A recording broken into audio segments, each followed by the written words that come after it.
Thank you. Good morning to all the distinguished panelists and to the people who are assembled. My name is Michael Bullock, and I happen to be a person, military, old military man, and I keep hearing the panelists speak about accountability.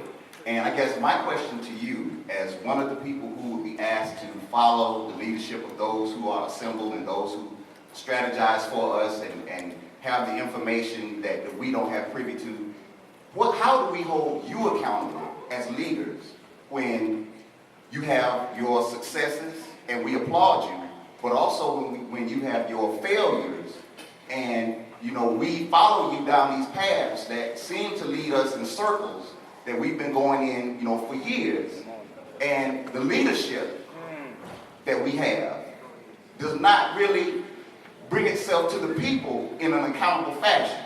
And I say that being a sailor because when you have a ship and it runs aground, the captain gets fired. And I'm not saying that to put anybody on the spot or what have you, knowing that all of you have paid a price for where you are today. But understanding that leadership does come with certain responsibility.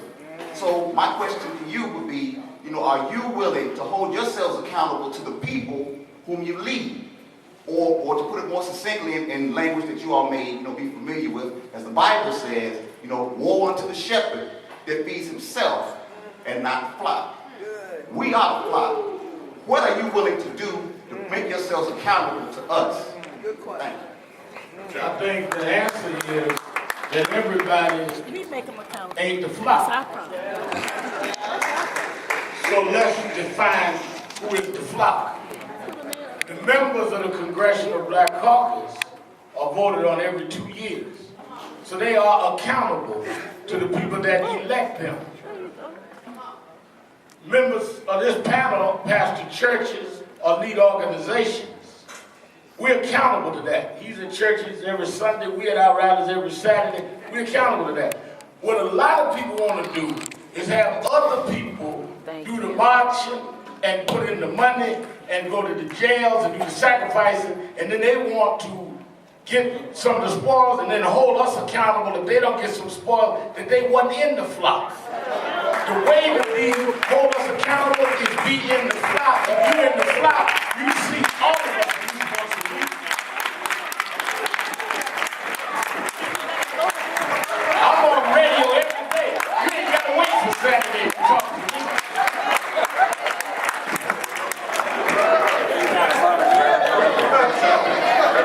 I'm in Georgetown. They want me to get on top of it.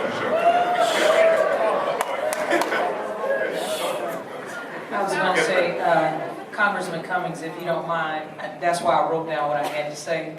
I first of all want to say, since you all brought up Reverend Shuttlesworth, I am a Birmingham City Councilor from Birmingham, Alabama, and he's transitioning, if some of you all already know. But I'm going to make sure that I give my staff his wife's number, and that is for a personal reason, because of she needs help. I mean, that's just the bottom line. And you take a person like yourself, Reverend Sharpton. For myself, I am the first African American in the history of the city of Birmingham to be elected where I am today. But it's not enough for you just to vote me in, pray me in. You have then got to stand with me. And I just want to make a very quick comment before I give my question, is that for us to read about Willie Lynch, see, that's what you're talking about, is the fact that the reason why we said Barack Obama's not black enough, because he's a pale face. Like I'm a pale face. You too dark for white folks, and you too light for black folk. And so the only thing that in our minds, if we're not careful, that we associate Barack with is the fact that Michelle is purely black. But he's more blacker than I am because I'm a descendant. I'm not a Kenyan born from a Kenyan. I don't have a Kenyan mom and dad. So when I hear that, and since I've been in Washington, I've been asking a couple people, how do you feel about the president? They were all black. And I'm telling you, I haven't gotten a single, except for the cab driver on the way here, a single positive comment. Because they don't understand the art of war. This question is to Reverend Sharpton. Because let me tell you something, in Birmingham, my husband and I watch you very much. And I like how you are skillfully fighting this fight for our president.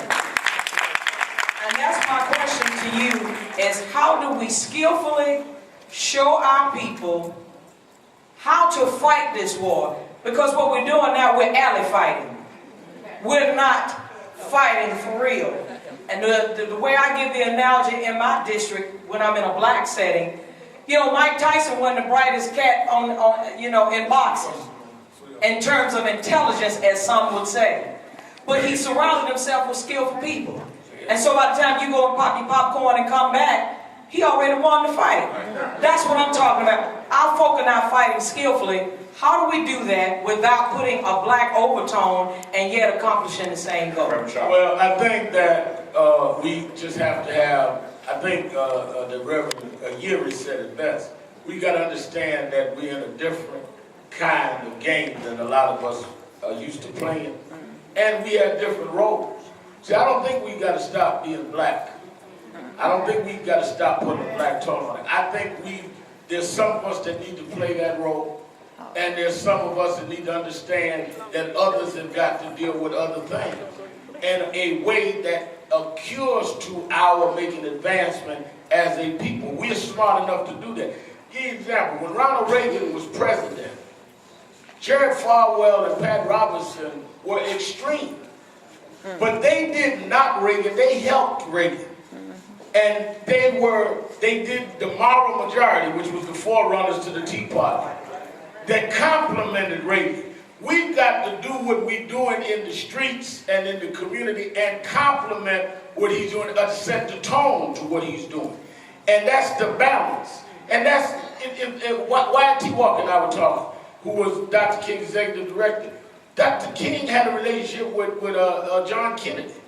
So much so John Kennedy would tell him, took him out of the Oval Office one day and said, I'm going to tell you something that who was trying to do to members of your staff. Well, if a president if Obama told Dyson, some friends of y'all under FBI surveillance, that means y'all pretty tight.